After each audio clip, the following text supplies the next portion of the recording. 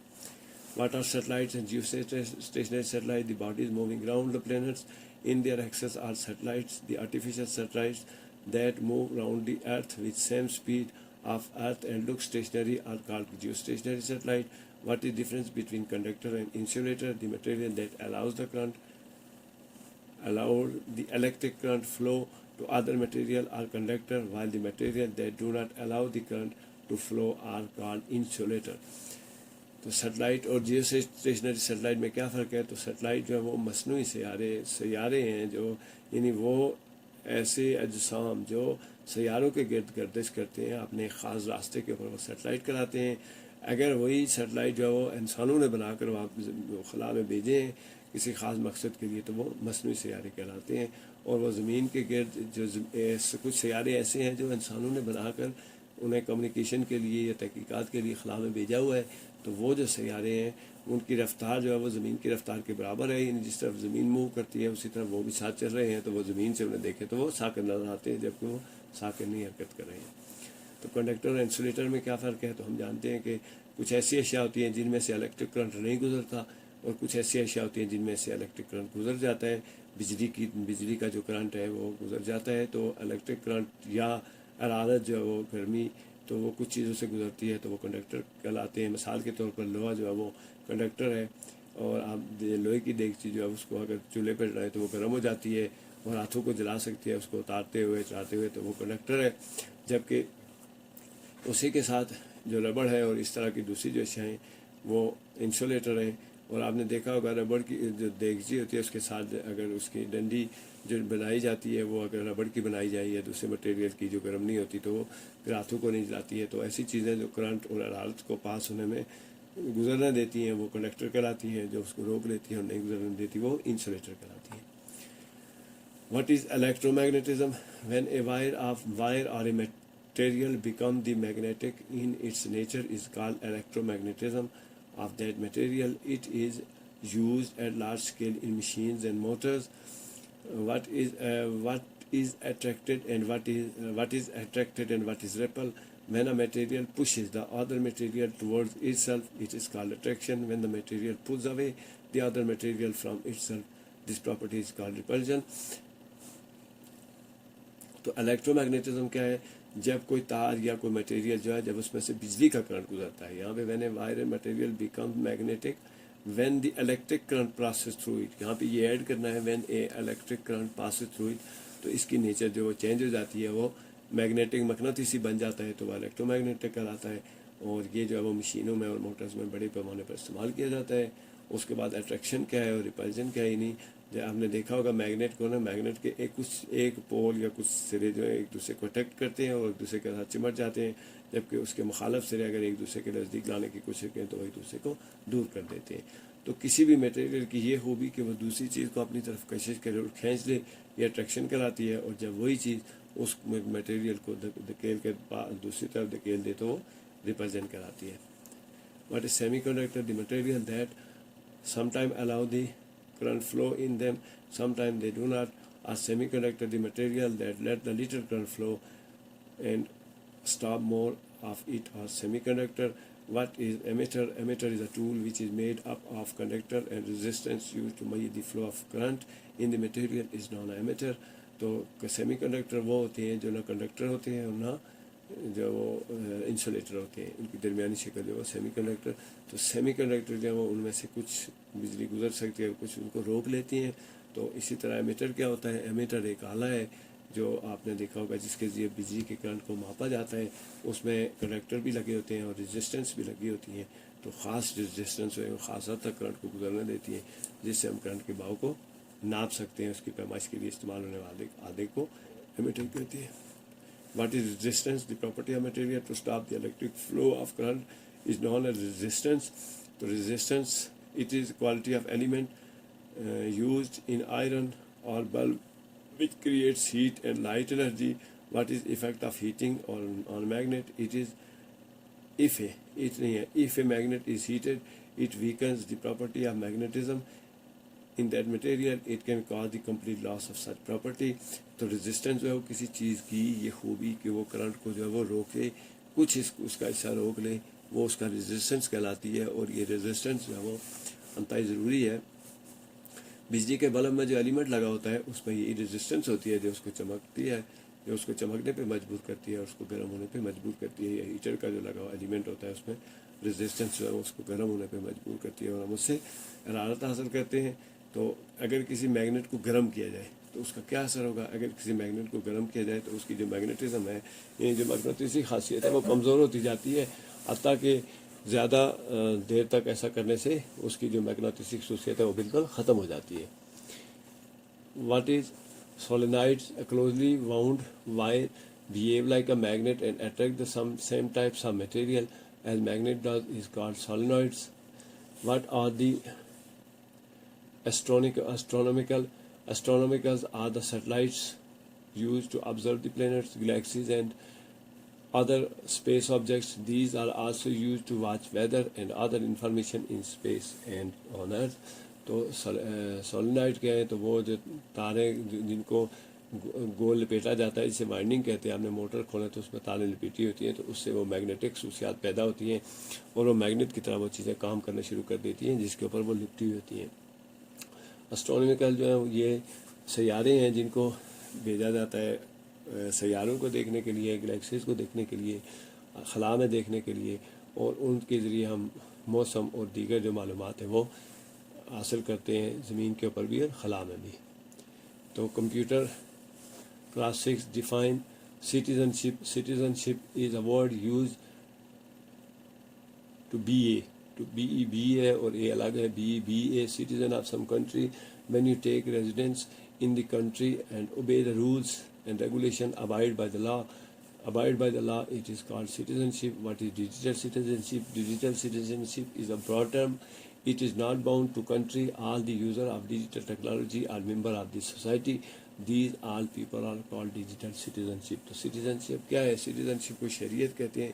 تو اگر ہم کسی ملک کے شہری ہیں تو وہ جو ملک ہے ہم اس کی شہریت، یعنی جس ملک میں ہم رہتے ہیں وہ اس ملک کے ہم شہری ہیں.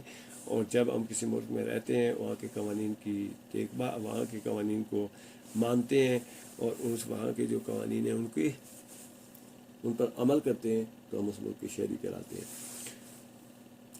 اب جو ڈیجیٹل سٹیزنشپ ہے تو یہ ایک سٹیزنشپ تو کسی ملک کی ہے، لیکن ڈیجیٹل سٹیزنشپ جو ہے یعنی ایسے تمام لوگ جو انٹرنیٹ استعمال کرتے ہیں، موبائل فون استعمال کرتے ہیں، اس کے ذریعے وہ خاص کمیونٹی سے جڑے ہوتے ہیں، جیسے فیس بک کے اوپر ہیں یا واٹس ایپ کے گروپس کے اوپر ہیں، تو وہ جو ڈیجیٹل سٹیزنشپ کہلاتی ہے. اور ایسے تمام لوگ جو اس کے ساتھ جڑے ہوتے ہیں وہ ڈیجیٹل سٹیزن کہلاتے ہیں. Right, the responsibilities of citizen. The responsibilities of digital citizen are to follow the rules and regulations, obey the rules of citizenship necessary at digital platform. Right, the basic element of digital citizenship. Number 1, have access to phone, computer and internet. Number 2, understand how technology shapes our society. Number 3, makes online communication. And number 4, being confident and capable of using ICT. تو جو citizen ہیں، citizen جو ہے responsibilities کیا ہیں، خاص طور پر digital citizen کی جو رسپانسبلٹیز ہیں کیا ہیں، تو اس کی رسپانسبلٹی یہ ہے کہ وہ رول اور ریگولیشن کو فالو کرے. یعنی جو رول اور ریگولیشن بنائے گئے ہیں اس ڈیجیٹل پلیٹ فارم کو یوز کرنے کے لیے ان کو فالو کرے، اور اس کو جو ضروری ہے یعنی اس پلیٹ فارم کو استعمال کرنے کے لیے جو رولز ہیں، ریگولیشنز ہیں یا اخلاقیات ہیں ان کو فالو کرے. تو بیسک ایلیمنٹس جو ہیں وہ کون سے ہیں؟ اگر ڈیجیٹل سٹیزنشپ کے لیے ضروری چیزیں کون سی ہیں تب آپ ڈیجیٹل سٹیزن کہلاتے ہیں؟ تو سب سے پہلی بات کہ آپ کے پاس فون ہونا چاہیے، کمپیوٹر ہونا چاہیے اور انٹرنیٹ ہونا چاہیے. دوسرا، آپ کو یہ سمجھ ہونی چاہیے کہ ٹیکنالوجی کیا ہے اور یہ ہماری سوسائٹی میں کیسے کام کرتی ہے. پھر تیسرے نمبر پر یعنی ہمیں آن لائن جو ہے وہ انٹرنیٹ کے ذریعے ہماری ایک دوسرے سے رابطہ ہونا چاہیے اور کمیونیکیشن ہونی چاہیے. اس کے بعد جو ہے وہ confident and capable of using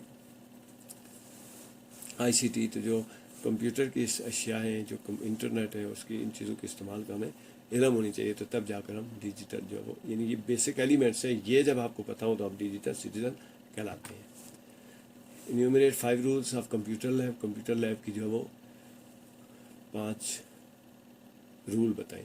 I stand issue kept in mind back and neck posture must be safe, the light should be normal, the data safety should be kept in mind, the sitting posture must be convenient. How does copyright protect original material of an owner? The internet consists of intellectual property on it. Copyright is a type of intellectual property rights that protects original work of an owner.